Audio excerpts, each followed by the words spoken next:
오늘 제 16강이고요. 그리스도인의 기본 의무 세 번째 시간입니다.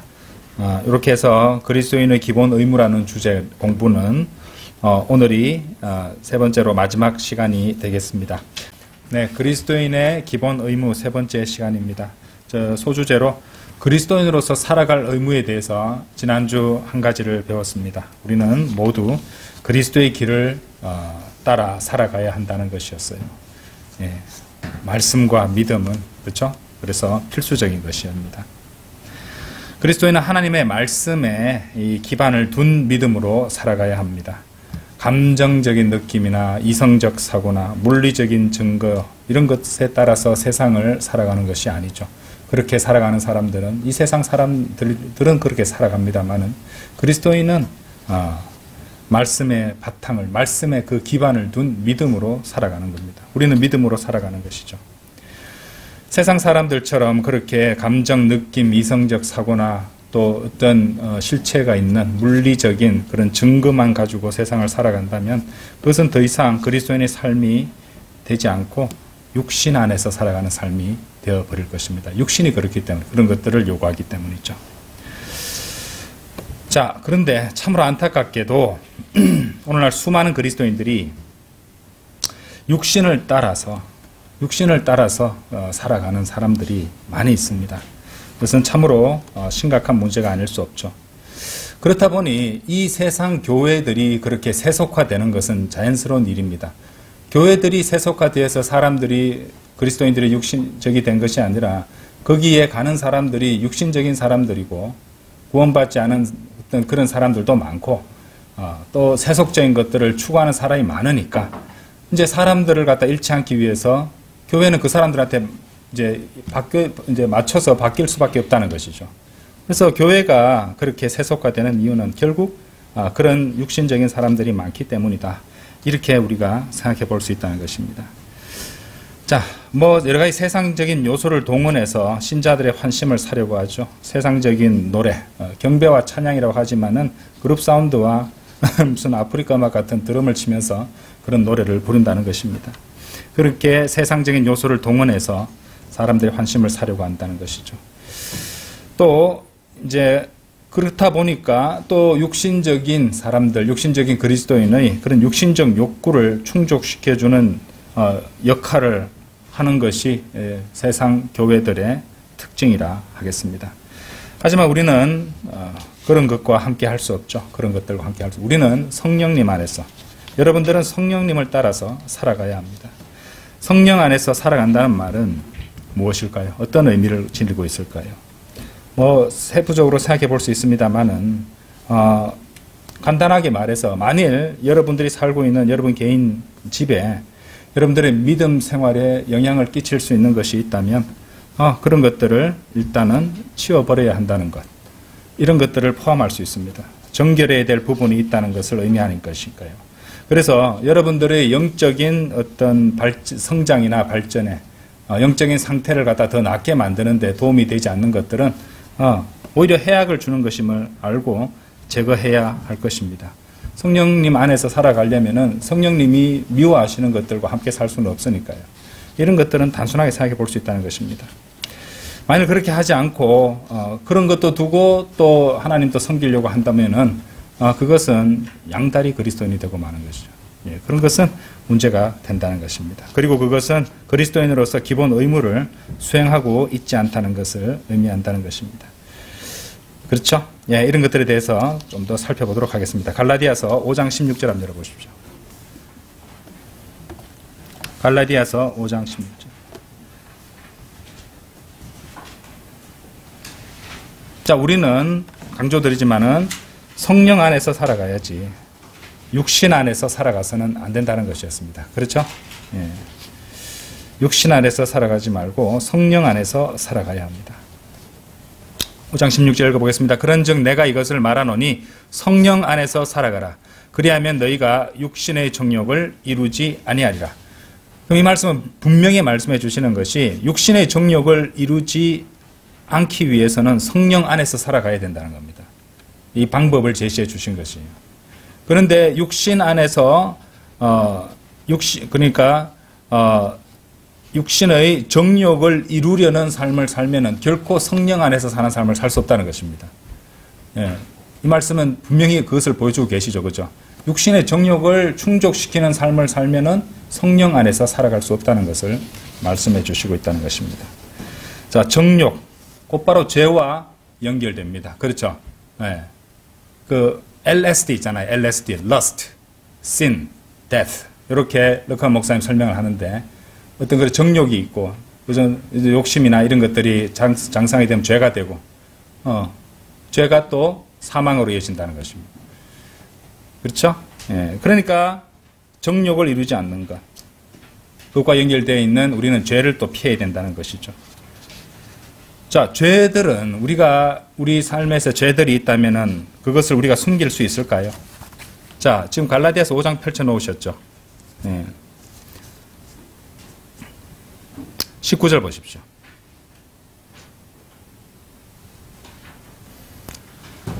이제 육신의 행위들이 명백하게 드러나니, 성경 말씀은 명백하게 드러난다고 말씀하시죠. 그죠?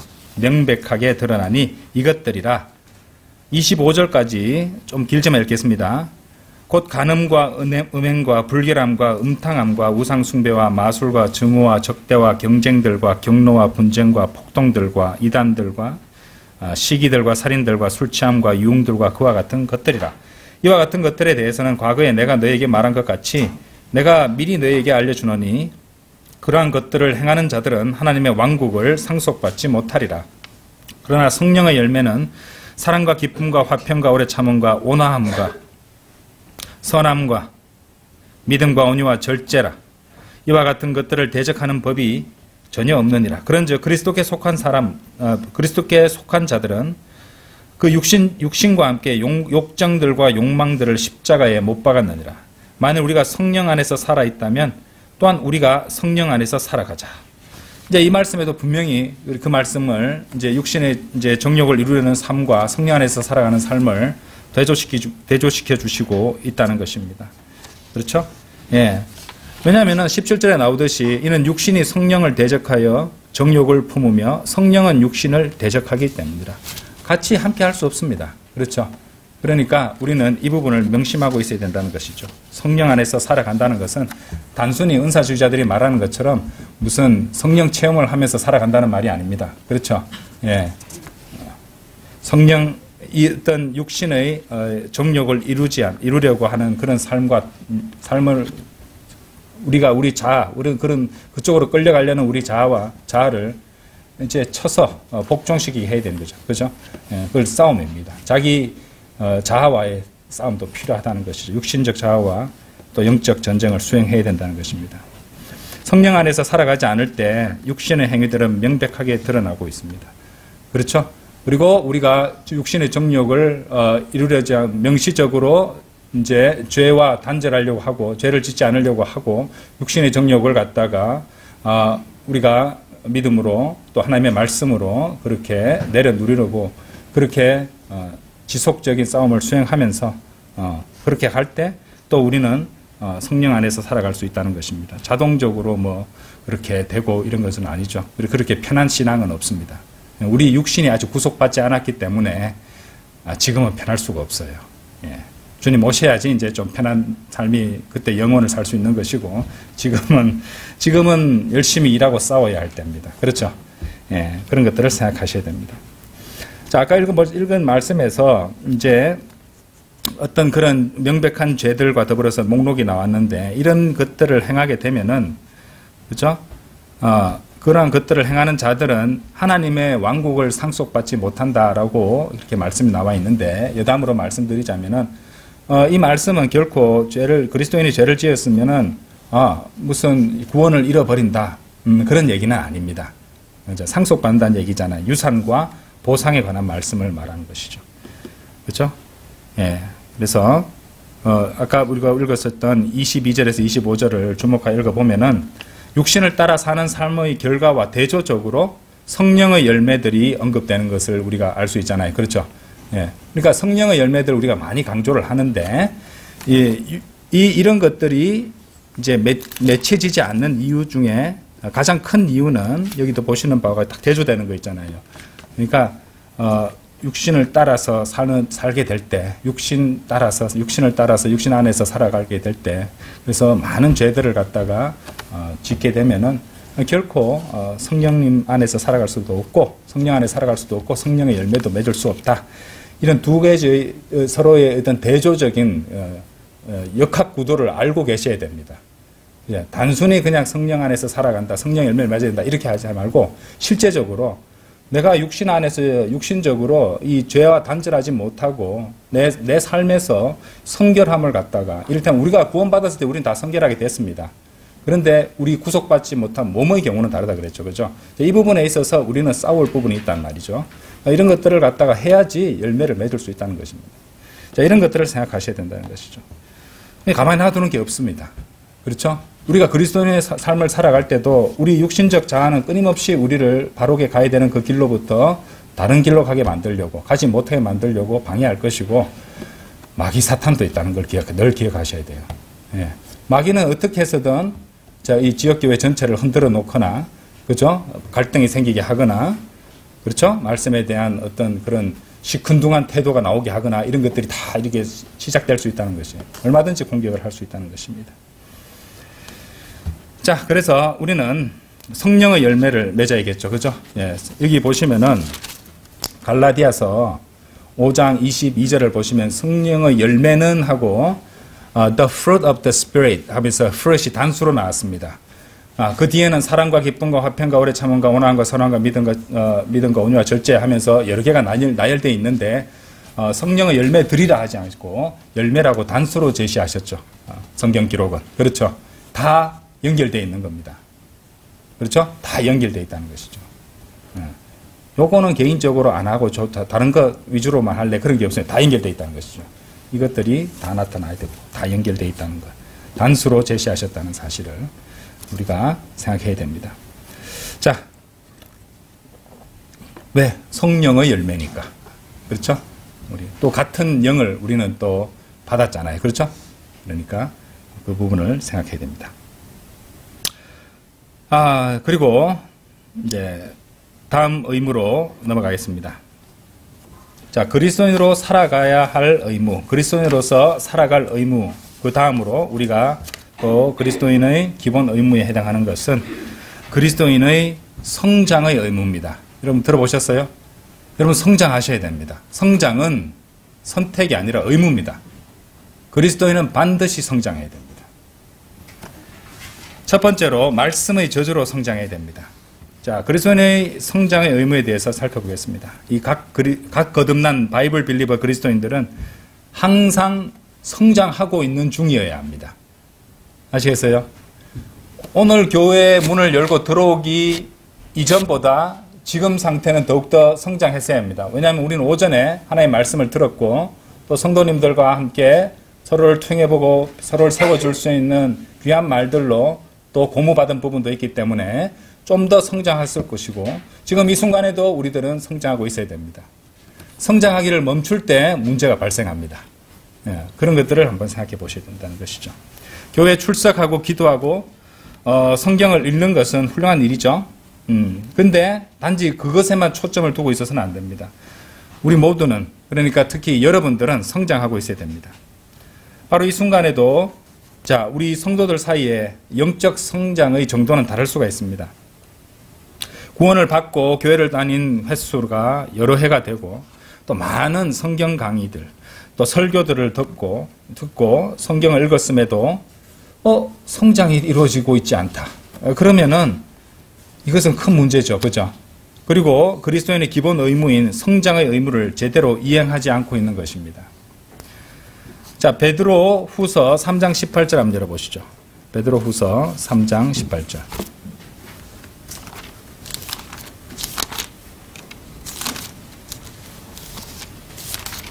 3장 18절에 보시면은 그러나 은혜 안에서와 우리 주 곧 구원자 예수 그리스도의 지식 안에서 성장하라. 그분께 영광이 지금뿐 아니라 영원에도 있기를 바라노라. 아멘. 명령으로 주셨죠. 그죠? 성장하라고.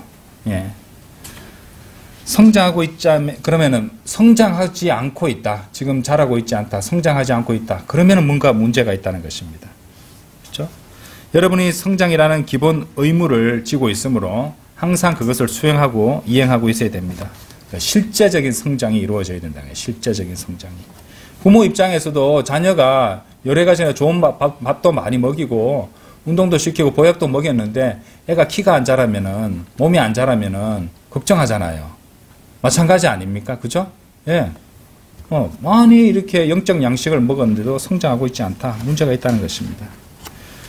우리 주 구원자 예수 그리스도의 지식 안에서 성장하고 있지 않다면 그 사람은 문제가 있다는 것을 알고 당장 성장할 수 있도록 자신을 살피고 노력해야 될 것입니다. 자, 베드로전서 다시 한번 펼쳐보시고요. 베드로전서 1장 23절 보겠습니다.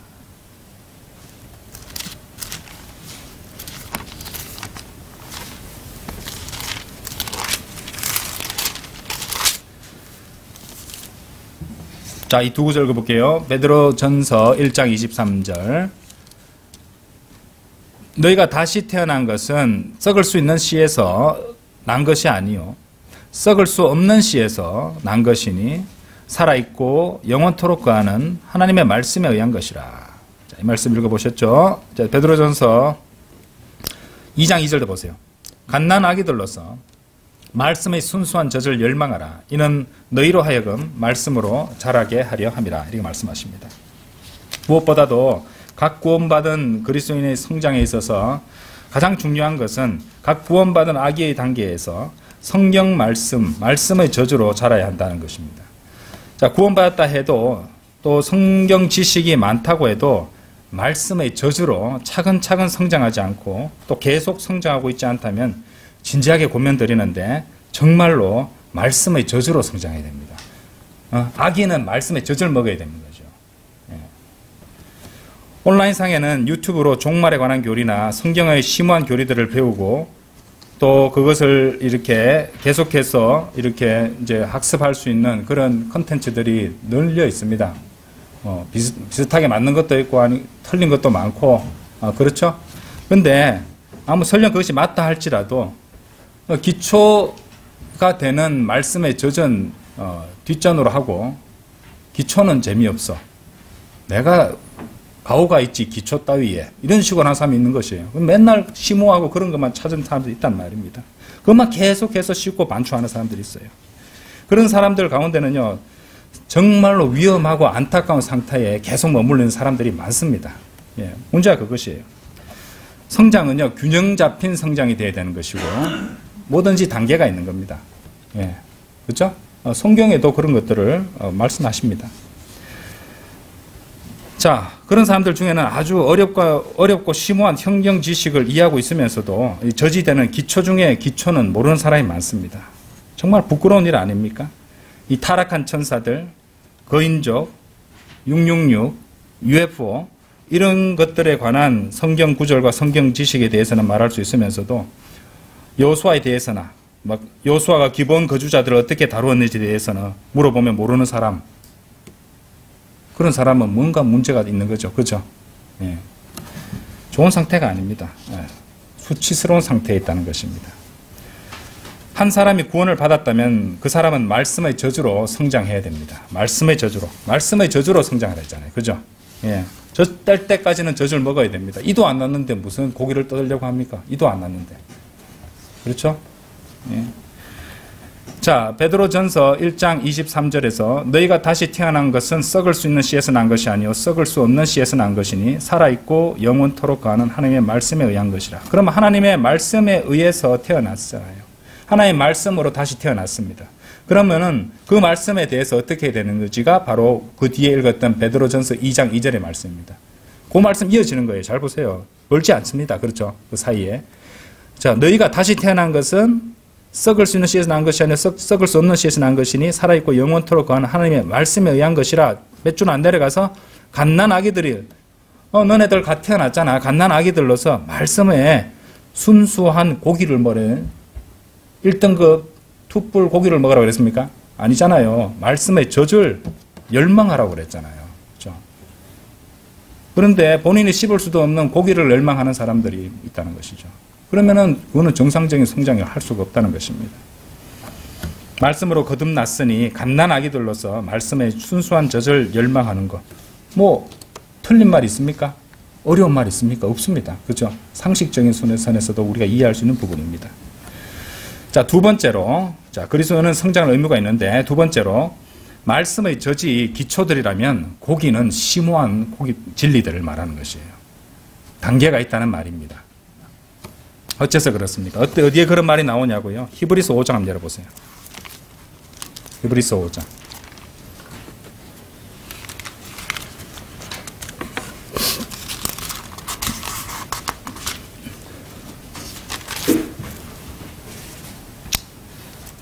(12절에서) (14절입니다)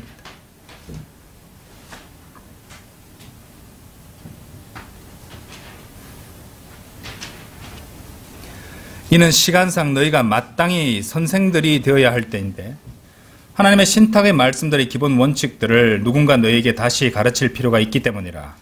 그런즉 너희는 젖을 필요로 하는 자들같이 되었으며 단단한 음식을 필요로 하는 자들같이 되지는 아니하였느니라. 이는 젖을 사용하는 자마다 의의 말씀에 능숙하지 않기 때문이니 그가 악이이기 때문이라. 그러나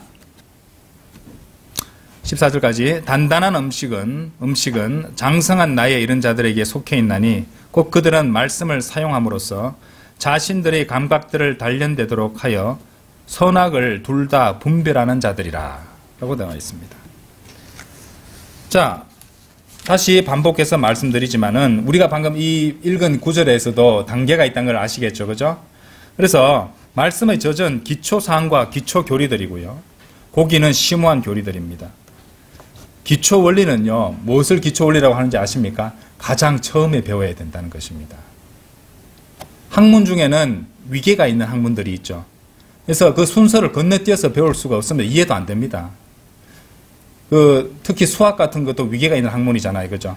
예, 그걸 건너뛰어서 뒤로 가면 할 수가 없습니다. 이해가 안 된다는 것이죠. 다시 돌아와야 되는 것이에요. 그래서 이런 것들을 무시하고, 그죠? 아, 나는 이는 없으나 저 고기가, 육즙도 마음에 들고, 저 고기만 빨아먹고 살고 싶어. 그런 사람도 있을 수 있다는 겁니다. 그죠? 하나의 말씀에 이렇게 명시적으로 단계도 가르쳐 주시고 합당한 명령들도 나오고 계시는데도 이런 건 다 치워버리고 자기 마음에 드는 것만 보는 거하고 뭐가 다릅니까? 그런 것이죠. 그러니까 그런 안타까운 상태에 있는 사람들이 나오는 것입니다. 기초 원리는 가장 처음에 배워야 되는 기본이고 가장 먼저 배워야 되는 것이지 가장 나중에 해도 되고 안 해도 되고 이런 것이 아닙니다. 가장 먼저 반드시 배워야 된다는 것이죠. 심화된 내용에만 관심이 있어서 심화된 내용만 열심히 쭉 공부했다면 사실 그 심화된 내용도 제대로 아는 것이 아니라는 사실을 알아야 됩니다. 시편 11편 3절에는 어떤 말이 나오냐면요. 기초들이 무너지면 의로운 자가 무엇을 할 수 있으랴. 이런 말을 하고 있습니다. 들어보셨어요? 기초들이 무너지면 의로운 자가 무엇을 할 수 있으랴. 지금 우리가 공부하고 있는 이 기초 공부는요. 이제 갓 구원받은 그리스도인들을 위한 공부도 될 수 있지만은 우리가 우리의 기초를 점검해 보자는 것도 있습니다. 예. 그래서 때로는 제가 조금씩 깊이 들어가는 부분도 나오는 겁니다. 그리고 공부지만은 또 어떤 부분은 설교도 담고 있습니다. 예. 그것을 생각하셔야 되는 것이죠. 이렇게 설교와 성경 공부를 이렇게 분리해서 설명도 할 수 있지만 성경 공부를 하다 보면은 반드시 설교도 들어갑니다. 하나의 말씀은 또 찌르는 그런 이제 설교 같은 그런 말씀들도 지식으로 담고 있기 때문에 자연스럽게 그렇게 될 수밖에 없습니다. 예. 그처럼 어느 분야이든지 어떤 분야든지 기초학습을 완수한 다음 심화된 내용을 배워서 성장해야 된다는 것이죠. 예.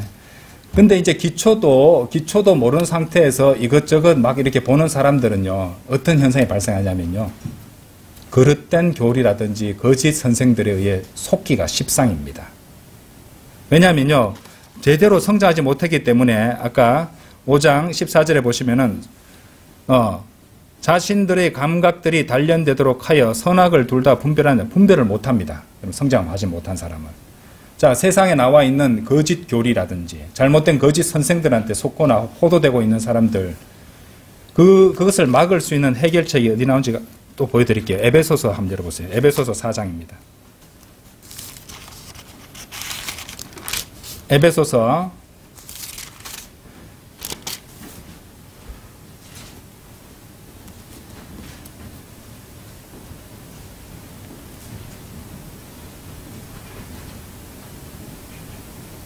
14절 15절입니다. 우리로 하여금 앞으로는 더 이상 아이들이 되지 말고, 자, 이건 성장의 단계에 관한 말씀이 이제 나온다는 걸 알 수 있죠. 그죠? 더 이상 아이들이 되지 말고 사람들의 교묘한 속임수로 인하여 또 속이려고 엎드려 기다리는 자들의 교활한 깨로 인하여 이리저리 흔들려 온갖 교리의 풍조에 밀려다니지 아니하며, 보이죠? 이런 사람들 많죠? 오직 사랑 안에서 진리를 말하고 모든 일들 가운데 그분 안으로 무슨 말이 나옵니까? 성장하게 하려 하심이라. 그분은 머리시니 곧 그리스도시라. 성장하지 않았기 때문에, 정상적으로 단계를 밟아서 자라지 않았기 때문에, 성장하지 않았기 때문에 속는 거예요. 그렇죠? 그래서 바른 지역 교회에서 양육받고 또 신학 공부를 이제 신학원 있으면 신학 공부를 해서 성장을 해야 되는데, 성장하지 않고 있으면은 반드시 속게 됩니다. 속을 수 있다는 말이에요. 이리저리 흔들린다는 말이죠. 그죠? 이런 것도 한번 생각해 보셔야 된다는 것이죠. 자, 우리에게는 성장의 의무가 있죠. 세 번째로, 베이비 그리스도인은 아기 그리스도인은 육신적인 사람들입니다. 자, 기초를 강조하고 말씀의 젖을 무시하면 안 된다고 제가 계속 강조했잖아요. 그러면요, 제가 늘 말씀드리지만 마귀는 어떤 식으로 하면은 옳은 방향성을 갖다가 극단으로 가게 만들어서 사람을 방해하고 속입니다.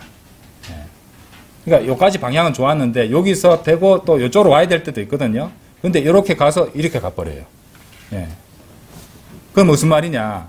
자, 계속 말씀의 젖을 무시하면 안 된다. 기초고 가장 먼저 배워야 된다. 제대로 배워야 된다. 이렇게 하면은 그것만을 극단적으로 이제 강조하고 그쪽에 너무 치우쳐서 시간이 지날수록 계속 어떻게 된다고요? 저제만 머물러 있으려고 그래요. 계속 저제만 머물러 있어야 된다는. 근데 그런 사람들이 육신적인 그리스도인들입니다. 이런 사람들에 대한 경고의 말씀도 있죠. 고린도전서 3장 한번 열어보십시오. 고린도전서 3장.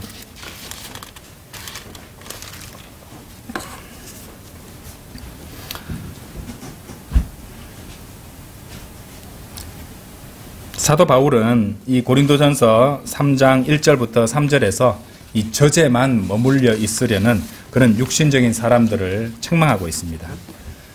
그런즉 형제들아, 나는 너에게 영적인 자들에게 하듯이 말할 수 없었고 오직 육신적인 자들에게, 곧 그리스도 안에 있는 뭐라고요? 아기들에게 하듯이 말할 수 있었노라. 아기 그리스도인. 아기 그리스도인이 뭐라고요? 육신적인 자들이라는 거예요. 내가 너희를 젖으로 먹였으나 음식으로는 하지 아니하였노라. 이는 지금까지 너희가 그것을 감당할 수 없었고 지금까지도 너희가 감당할 수 없기 때문이라. 아기 상태에 계속 머물러 있네요. 그렇죠? 3절. 이는 너희가 여전히 육신적이기 때문이라. 아까 그것과 연결되죠.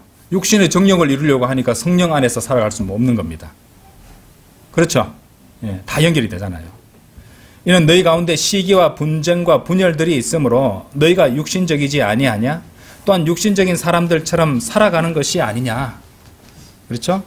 그 살아가는 것이 아니냐의 그 영어 표현 보십시오. walk. 그죠? walk라는 단어가 있죠. 살아가다. 그렇죠? 영어는 walk라고 나옵니다. 기초가 되는 젖을 먹지 않고 고기부터 뜯으려는 성급한 그리스도인들도 문제였지만 세월이 지나가도 젖에만 머물러 있으려는 아기 그리스도인들도 문제입니다. 그렇죠? 육신적인 그리스도인이 보통 젖에만 머물러 있으면서 도무지 성장하려 하지 않는 경우가 이 경우에 해당합니다. 그리고 그런 육신적인 자들이 많은 교회일수록 교회에는 문제가 발생하게 됩니다. 아시겠죠? 자, 어떤 성도가 기초가 되는 말씀의 젖에만 머무려는 이유가 무엇인지 한번 생각해 보십시오. 왜 그럴까요? 왜 그럴까요? 자, 우리가 이제 그런 사람들이 육신적인 자들이라고 했는데 왜 말씀의 젖이 되는 말씀들은 기쁘게 받아들이면서도 조금 더 깊이 들어가게 되면은 받아들이지 않는단 말이잖아요. 그죠? 젖만 주세요. 애들도 젖 떼기 전에 기억나시나요? 이제 이유식을 먹어야 되는 단계에 넘어가야 되는데 계속 엄마 젖만 찾으려고 하는 애들이 있습니다. 그렇죠? 그래서 젖을 떼게 하기 위해서 뭐 고추장을 바른다, 식초를 바른다거나 뭐 이런 얘기를 들은 적이 있습니다. 오죽 그러면 그러겠습니까? 바로 그것과 마찬가지입니다. 정상적으로 성장하지 않는 그 문제가 발생한다는 것이죠. 자, 어떤 성도가 기초가 되는 말씀의 점만 선호하고 거기에만 머물러 있으려는 이유는 간단합니다. 성경 속으로 깊이 들어가면 들어갈수록 더욱 자신에게 역행하고 거스르는 것이 늘어나기 때문입니다. 그래서 싫은 거예요. 왜? 그 사람들이 육신적인 사람들이기 때문에. 아시겠죠? 더욱 깊은 심오한 것으로 들어가려고 하니까 턱턱 걸리는 겁니다. 자기 육신적 자아가 강하니까. 그 말씀을 밀어내는 거예요. 하지만 별 문제 없는 말씀에 저지되는 것들은 계속 이제 해도 나한테는 별로 나를 안 찌르니까 편한 거예요. 예. 바로 그런 원리입니다. 자, 그런데 그렇게 자신에게 역행하고 자신을 거스르는 것이 점점 늘어나게 되면 어떻게 할까요? 온전히 교회 다니기 싫어지는 겁니다. 그래서 이런저런 기회를 엿보다가 때가 되면은 컥 하고 나가버리는 것이에요. 이거 나한테 안 맞아서 안 돼서. 저 설교자는 문제가 있어. 목자가 마음에 안 들어. 아니, 저 형제가 나를 갖다가 나에게 모욕감을 줬어. 뭐 이런 식으로 넌 내게 모욕감을 줬어. 이러면서 가버린다는 것이죠. 그래야지 자신의 어떤 그런 치부를 숨길 수 있거든요. 그럼 가슴 아픈 일이 아닐 수가 없습니다. 그렇죠? 더욱더 성숙한 경지로, 단계로 성장하고 자라야 되는데 이 말씀의 첫 단계인 저제만 머물게 되는 것이죠. 그런 상태에 머무르는 사람이 있다면은 그 사람은 하루빨리 자기 자신이 육신적인 사람이라는 걸 알아야 돼요. 하나님께 자백하고 회개해야 돼요. 내가 이런 상태입니다. 주님 저 도와주십시오. 문제는요, 그 상태를 자백도 안 하기 때문에 주님의 도움을 받을 수 없다는 겁니다. 인정을 해야 되는데. 그렇죠? 당장 스스로에게 한번 자문해 보십시오. 자신이 성경에 대해서 얼마나 알고 있는지. 오랫동안 설교도 듣고 성경 강의도 듣고 또 스스로 공부할 기회들이 있었음에도 불구하고 진리의 지식 가운데 성장하지 않았다면 그것은 그 사람이 성경 외에 육신적이고 세상적인 것들에 시간을 더 많이 보냈다는 걸 증명하는 겁니다. 네. 그렇죠? 마음에 가득한 것이 결국 입으로 나오고 또 입으로 자주 뱉는 것대로 살아가기 마련이거든요. 자, 뉴스, 스포츠 이런 것들은 꼬박꼬박 챙겨보면서 성경의 진리들은 챙겨보지 않는다. 살피지 않는다. 그것도 마찬가지 같은 경우 아니겠습니까? 그러므로 그리스도인은 자신이 성장하고 있는지 항상 자신의 상태를 돌아볼 수 있어야 됩니다. 매일매일 성경 읽으면서 내가 이 말씀을 밀어내고 있는 것은 아닌지, 예? 이 말씀을 통해서 내가 바로 잡히고 더 나은 단계로 성장하는 것이 성장하고 있지 않은 것은 아닌지. 아버지 하나님, 오늘 아침에 이 성경을 읽으면서 이 말씀 읽고 나서 이 말씀 읽은 만큼 성장하게 해주십시오. 이 말씀 읽은 만큼 제 마음에, 제 안에 있는 잘못된 것들이 씻겨지고 제거되게 해주십시오. 하나님께서 그 기도 안 들어주실까요? 들어주실 것 같은데요. 예, 온 마음으로 그렇게 기도하고 하나님 말씀 읽은 말입니다. 네. 자, 그리스도인의 기본 의무. 자, 다음 의무는요, 진리에 대한 의무입니다. 진리에 대한 의무. 그렇죠? 그리스도인의 의무가 이렇게 많은 줄 몰랐죠? 예, 진리에 대한 의무가 있습니다. 첫 번째로 우리가 알아야 될 것은 사람들은 참된 자유를 주는 진리를 원하지 않는다는 것입니다. 아셔야 돼요. 이게 현실입니다. 이게 현실입니다.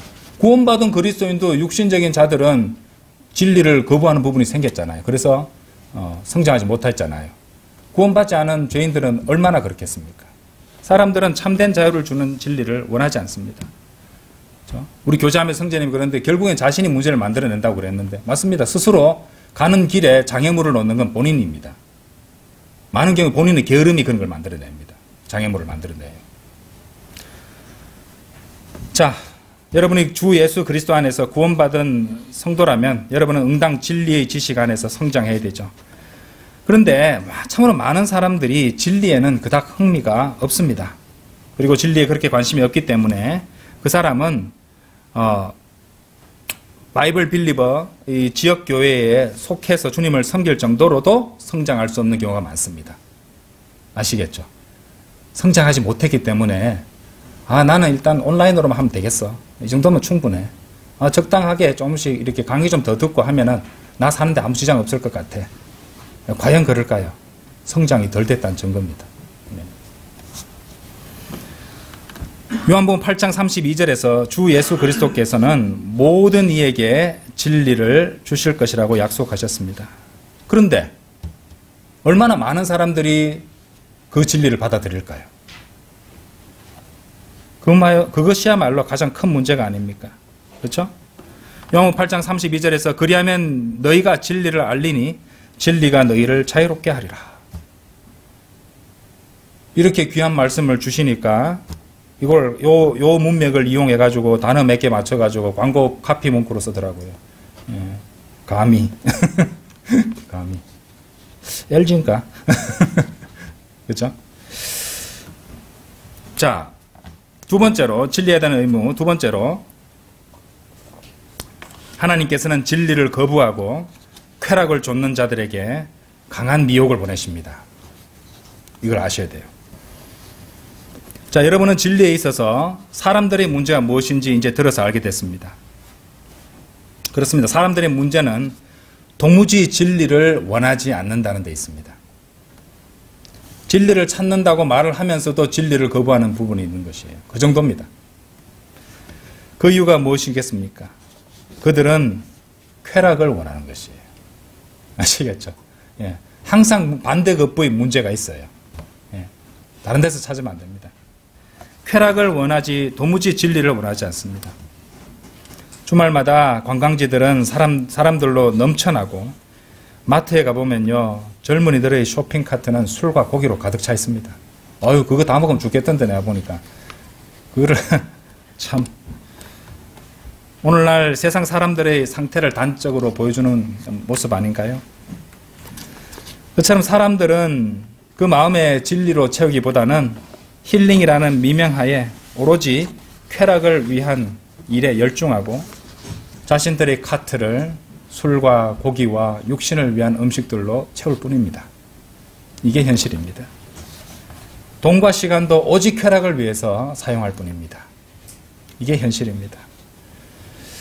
자, 데살로니가 후서 2장 한번 가보시죠.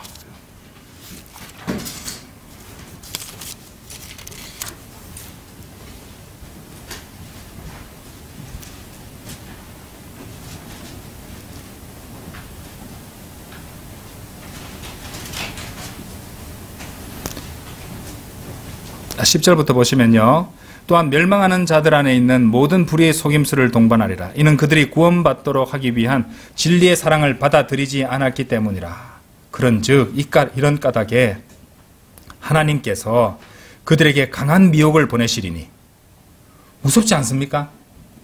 하나님께서 직접 강한 미혹을 보내신다고 말씀하세요. 그들로 하여금 거짓말을 믿게 하려 하시며 진리를 믿지 않고 오히려 불의 안에서 쾌락을 누린, 나왔죠? 쾌락 나왔죠? 불의 안에서 쾌락을 누린 그들 모두로 하여금 영벌의 심판을 받게 하려 하십니다. 그렇죠? 우리가 이게 구령 모임에 나가서 복음을 전하는 건 엄청난 일입니다. 이 사람들을 영벌의 심판, 그것을 거부하면 영벌의 심판에 떨어지거든요.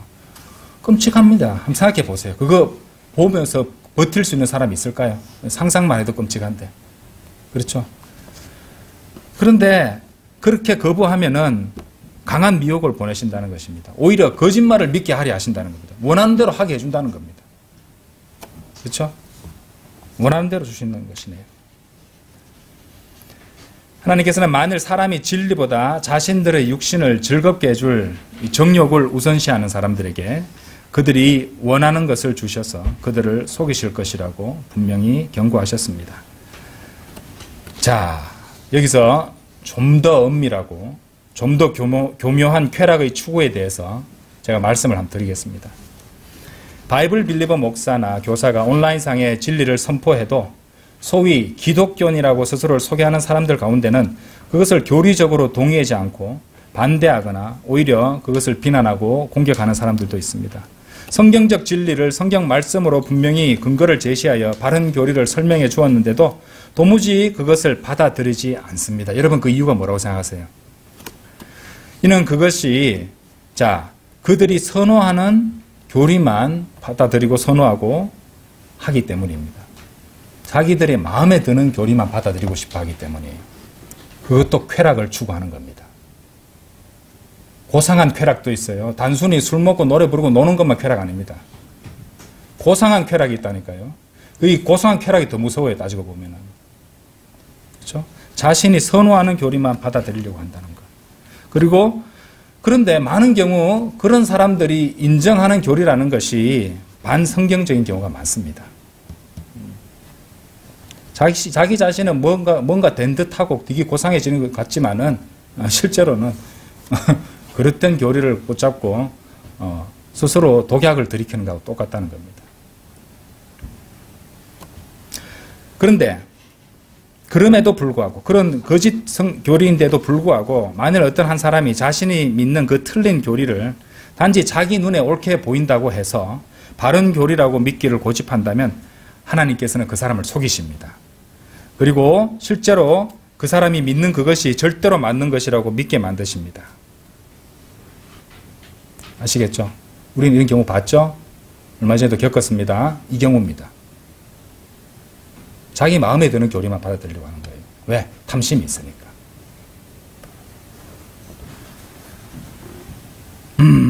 그죠?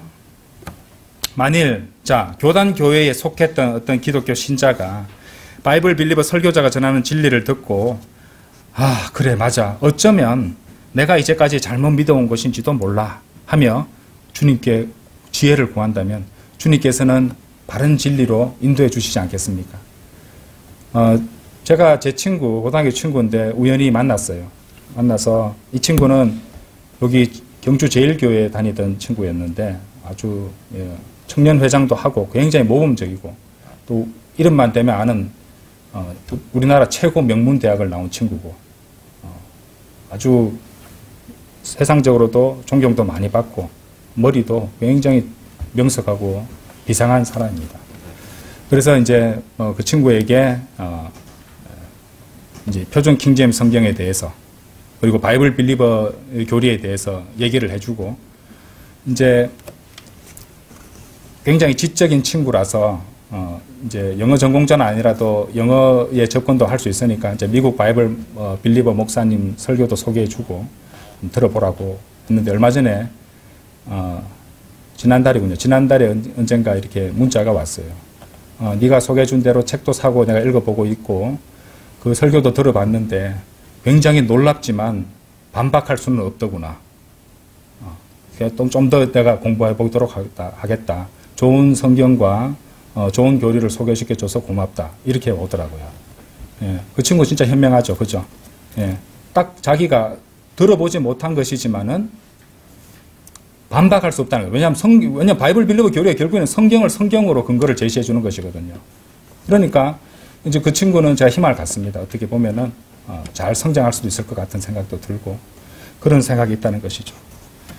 예, 저 또한 그렇습니다. 저 또한 영적으로 어렸을 때 이게 정말이야? 과연 그럴까? 하고 이렇게 처음에는 동의하지 못하는 부분도 있었어요. 그런데 거기서 주님께서 저한테 지혜 주시고 주님께서 원하시면은 더 잘 공부해서 깨닫고 알고 싶습니다. 그렇게 기도하는 마음으로 공부를 더 하면서 찾아보면서 그 의문이나 의구심이 풀리고 또 확실히 이해하게 되었던 그런 경험도 있다는 것이죠. 여러분들도 마찬가지죠. 그런 부분들이 다 있었을 것입니다. 자, 그래서 만일 교단 교회 다니시는 분들 가운데 이 강의를 듣는 분이 있다면 성경적인 바이블 빌리버 교리가 이전에 들어본 적이 없었던 것이라 해도 마음을 완고하게 탁 닫지 마시고 기본적으로 꼭 이렇게 성경에 관한 문제가 아니라도요. 사람은 기본으로 이런 생각을 가지는 게 망신을 덜 당하고 실수를 덜 할 수 있습니다. 무엇이냐면 나도 틀릴 수 있다. 나보다 훌륭한 사람은 언제나 있다. 하나 추가하자면 그 두 가지. 예? 그렇죠? 나도 틀릴 수 있다. 나보다 훌륭한 사람은 언제나 있다. 근데 그거는 이제 아직 좀 덜 겸손한 거고요. 예, 진짜 바이블 빌리버라면은 나는 헛것보다도 못합니다. 예, 이렇게 말할 수 있을 거라고 생각합니다. 그 이사야서 말씀 보면은 민족들도 헛것보다 못하다고 그러잖아요. 그죠? 제가 변히 말씀드렸죠. 그럼 우리는 개개인은 뭡니까? 한민족의 작은 한 사람밖에 지나지 않잖아요. 민족이 헛것보다 못한데 그것을 구성하는 한 사람은 헛것의 하여튼 표현이 없습니다. 아무것도 아닙니다. 하나님 보시기에는. 그렇죠? 정말 아무것도 아닙니다. 우리 안에 예수 그리스도를 받아들였기 때문에, 그렇기 때문에 우리가 그분께 어떤 의미라도 지를 수 있게 된 것이지, 아니면은 영원토록 이 불길 가운데서 고통받아 마땅한 죄인들이 지나지 않는 거죠. 네. 그래서 이 교단교회 다니시는 분들 마음을 너무 완고하게 하지 마시고 부드러운 마음으로 진리를, 겸허한 마음으로 진리를 구하는 편이 좋을 겁니다. 그러면은 하나님께서 인도해 주실 것이에요. 그렇죠? 그런데 그렇게 하지 않고 완고하게, 교만하게, 그런 사람들이 교만한 사람들이 많습니다. 진리를 거부하고 비진리를 추종한다면 하나님께서는 반드시 그 사람을 속이실 것입니다. 하나님께서 반드시 속이십니다. 속아서 거짓말을 믿게 만드시는 것이에요. 그렇죠? 그런즉 이런 까닭에 하나님께서 그들에게 강한 미혹을 보내시리니 그들로 하여금 거짓말을 믿게 하려 하시며 진리를 믿지 않고 오히려 불의 안에서 쾌락을 누린 그들 모두로 하여금 영벌의 심판을 받게 하려 하십니다. 무섭지 않습니까? 그죠? 진리를 거부하는 자들에게 미혹을 보내신다. 자, 진리에 관한 의무 세 번째로, 우리가 공부하고 실행하는 진리와 그것에 관한 모든 것은 반드시 바른 교리를 따라야 한다는 것입니다. 한 지역교회로서 우리가 하는 모든 일은요, 다른 교단교회들과 우리를 구별짓게 하는 것이 됩니다. 세상의 교단교회들 보세요. 경배와 찬양이라는 이름으로 세상 음악을 교회 안으로 들여와 버렸죠. 온갖 비성경적인 프로그램들을 만들어서 사람을 끌어모으려고 합니다. 그뿐입니까? 너무도 세상적인 복장과 생활 양식을 은근히 장려하고 교회 내에서 그렇게 장려하고 조장해버립니다. 그리고 무엇보다도 그들은 성경을 바르게 공부할 수 있는 핵심 진리인 세대주의를 배격하고 공격합니다. 창세기 간극이론 아니죠. 간극진리죠. 예, 간극진리를 부인하고 세대주의적인 구원, 분배경륜에 따른 구원을 구별하여 가르치지 않습니다. 다 섞어버려요. 사실 세대주의를 배격한다면 그들은 스스로 저주를 불러들이는 것이 됩니다. 왜냐하면요, 서로 다른 분배 경륜에 있어서 구원받는 방식이 다른데 구분을 갖다가 없애버리면은 다른 복음을 전하는 거잖아요. 그죠? 다른 복음 전하면 어떻게 됩니까? 저주받습니다. 다른 복음을 전하면 저주받습니다. 그죠? 갈라디아서죠. 갈라디아서 1장 8절. 그러나 우리나 하늘에서 온 천사라 할지라도 우리가 너에게 선포해 온 것 외에 어떤 다른 복음을 너에게 선포한다면 그는 저주를 받을지어다. 바로 나누지 못하면 저주받습니다. 그래서 제가 그런 말씀 드리는 거예요. 교회 시대에 성도들의 환란 전 휴교와 환란 성도들의 환란 후 휴거, 그리고 그와 같은 그런 성경의 심오한 그런 교리들에 대해서도 그들은 휴거 얘기만 해도 허슬쩍 놀라면서 거부합니다. 성경적인 진리인데도 불구하고, 교리인데도 불구하고. 그리고 사탄과 관련된 UFO라든지 적그리스도의 출현을 준비하는 여러 가지 세상의 움직임, 이런 것들에 대해서도 그냥 음모론이라 하면서 들으려고 하지 않습니다. 실제로 그런 움직임이 일어나고 있는데도. 어째서 그런가요? 그 이유는 사람들이 진리도 별로 받아들이지 않는 것처럼 교리에 관심이 없어서 그렇습니다. 아시겠어요? 교단 교회에 다니는 신자분들은 교리에 별로 관심이 없습니다. 사실 진리에도 관심이 없고, 우리나 교리하고 공부하고, 그죠? 신경을 쓰고 우리 교리를 바로 이제 점검하고 또 바른 교리를 배우고 하는 것이지 그분들은 별로 관심이 없습니다. 그냥. 교회 오빠라는 용어가 왜 생겨야 됩니까? 그래서 사람 사귀러 가는 겁니까? 그렇죠. 세상 사람들이 교회에 관련해서 쓰는 용어들이 그렇더라고요. 그냥 사교 장소밖에 안 된단 말이잖아요. 어느 습관을 봐도 사고방식이나 어떤 현실을 알 수 있거든요. 자, 그러니까 그런 사람들은 자신의 교회와 자신들의 실행과 자신들의 전통만 신경 쓰게 됩니다. 그죠? 로마 가톨릭만 전통 따진다고 생각하지 마십시오. 교단 교회들도 자기 전통 지키는 데는 진심입니다. 그렇죠? 교리는 뒷전으로 두고 말이죠. 마찬가지입니다. 자, 디도서 2장 10절 보십시오.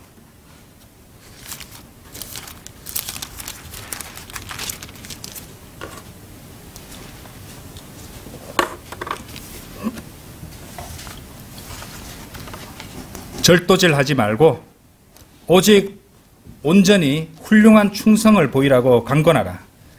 이는 그들로 하여금 모든 일들에서 우리 구원자이신 하나님의 교리를 빛나게 하려 함이라.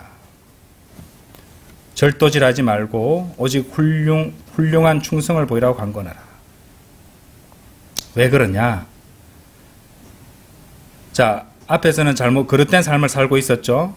근데 그런 거 하지 말고 반대급부를 얘기했어요. 훌륭한 충성을 하라고 하지 않고 뭐라고 됐습니까? 보이라고 했어요. 보이는 것도 중요하단 말입니다. 맞죠? 성경 말씀 꼼꼼히 보면 많은 게 담겨 있습니다. 이는 그들로 하여금 모든 일들에서 목적이 뭡니까? 우리 구원자이신 하나님의 교리를 빛나게 하려 함이라. 아멘. 이거 굉장히 중요한, 우리 그리스도인의 실행에 있어서 굉장히 중요한 부분입니다. 무슨 말입니까? 우리 구원자이신 하나님의 교리를 단지 믿고 배우는데 그치지 말고 모든 일들에서 그 교리를 빛나게 하라는 겁니다. 여러분, 제가 강의할 때 교회 올 때 왜 정장과 넥타이를 맨다고 생각하십니까? 네. 이게 편하다고요? 안 편합니다, 저. 네. 목이 졸려가지고 그럴 때도 있어요. 근데 왜 그럴까요? 그럼에도 불구하고. 왜 우리 교회 내에서 세상 음악이 울리지 않게 합니까? 제가 왜 이 중요한 기초 성경 교리를 여러분들과 함께 공부하고 있다고 생각하십니까? 그것은 단지 강의만 하는 것이 아니라 나 자신부터 그 교리에 걸맞는 삶을 살아가고 단지 교회 내에서뿐만 아니라 나의 모든 삶의 양상에서 바이블 빌리버 그리스도인으로서 살아가며 하나님의 교리를 빛나게 하려 함입니다. 저는 그러기를 바랍니다. 예. 살다 보면 안 될 때도 있어요. 그럼 회개해야죠. 그죠? 왜냐하면 우리는 이 명령 받았잖아요. 우리 구원자이신 하나님의 교리를 빛나게 하라고 했잖아요. 그러니까 생활에서 보이라고 했잖아요. 그죠? 그 부분이 드러나게 해야 된다는 거예요. 그죠? 설령 내가 잘못하는 것이 아니라 할지라도 그것이 그렇게 보인다는 거. 악은 어떠한 모양이든지 피하라 그랬잖아요. 그죠? 예. 이것도 마찬가지 연결되는 말씀이에요. 보이라고 했잖아요. 그죠? 보이는데도 신경을 써야 된다는 것입니다. 예. 왜냐하면요, 마귀가 있기 때문에 그래요. 마귀는 그것을 이용할 것이기 때문에 그래요. 그걸 가지고 오해하게 만들 것이고 갈등이 생기게 만들 것이고 예수 그리스도를 거부하게 만들 것이라고. 왜냐하면 세상 사람들은 그 사람들이 성경을 읽겠습니까? 안 읽습니다. 구원받은 그리스도인을 보고 복음을 읽을 것입니다. 우리가 그들에게 복음이 되는 것이에요. 그렇기 때문에 너희 생활 방식에 복음에 걸맞게 하라고 했던 것입니다. 하나님의 말씀에서는. 다 연결되죠? 그 모든 것들이 다 연결되고 있는 겁니다. 우리 모두는 그래야 해야 됩니다. 그렇죠? 우리가 진리를 선포한다면 우리의 삶에서부터 그것은 자연스럽게 드러나고 있어야 합니다. 진리는 건전한 교리로부터 오는 것이죠. 그렇기 때문에 진리를 거부하는 사람은 건전한 교리도 거부하게 되어 있습니다. 스스로 자문해 보십시오. 여러분의 삶은 바른 교리를 보여주고 있습니까? 여러분은 여러분의 삶의 모든 일들과 양상에서 하나님의 교리를 빛나게 하고 계십니까? 다시 묻습니다. 바이블 빌리버 성도 여러분, 여러분의 삶은 바른 하나님의 교리를 보여주고 있습니까? 그것은 참으로 중요한 문제입니다. 진리에 대한 모든 그리스도인의 기본 의무는 하나님의 교리를 보여주고 있는가라는 그 질문으로 요약할 수 있겠습니다. 하나님의 바른 교리를 보여주고 있는 것. 여러분의 옷차림, 사람들에게 드러나는 여러분의 언행, 여러분의 처신, 여러분이 보는 것, 여러분이 듣는 것, 사람들에게 대외적으로 드러나는 여러분의 모습, 사람들이 여러분의 집에서 볼 수 있는 것, 특히 사람들이 우리 교회 내에서 보게 되는 것 등에서 바른 교리가 보여지고 있어야 됩니다. 그렇게 명령을 받았습니다. 우리는. 만약 사람들이 세상과 별반 다를 것이 없고 전혀 바이블 빌리버 교리를 찾아볼 수 없다면 지금도 늦지 않았어요. 오늘 회개하고 바로 잡으면 됩니다. 당장 그것을 회개하고 바로 잡고 고치는 것이 좋습니다. 하나님의 은혜로 우리는 3주간 이 귀한 진리들, 그리스도인의 기본 의무들에 대해서 공부하셨습니다. 다시 복습하고 되새기고 우리는 알고 있어도 어차피 망각합니다. 그렇기 때문에 이런 것 관련된 설교도 계속 들어야 되고 하나님의 말씀을 명시적으로 찾아서 읽고 또 자신을 무장해야 되는 것이죠. 우리 모두는 그리스도인의 기본 의무들을 충성스럽게 수행하고 또 그것이 드러나도록 보이게도 살아야 되겠습니다. 그래서 주님 오실 때 우리 모든 성도들이 하나님께 우리 주님께 칭찬받는 그런 성도들로 발견되기를 간절히 바랍니다. 다 같이 기도드리겠습니다.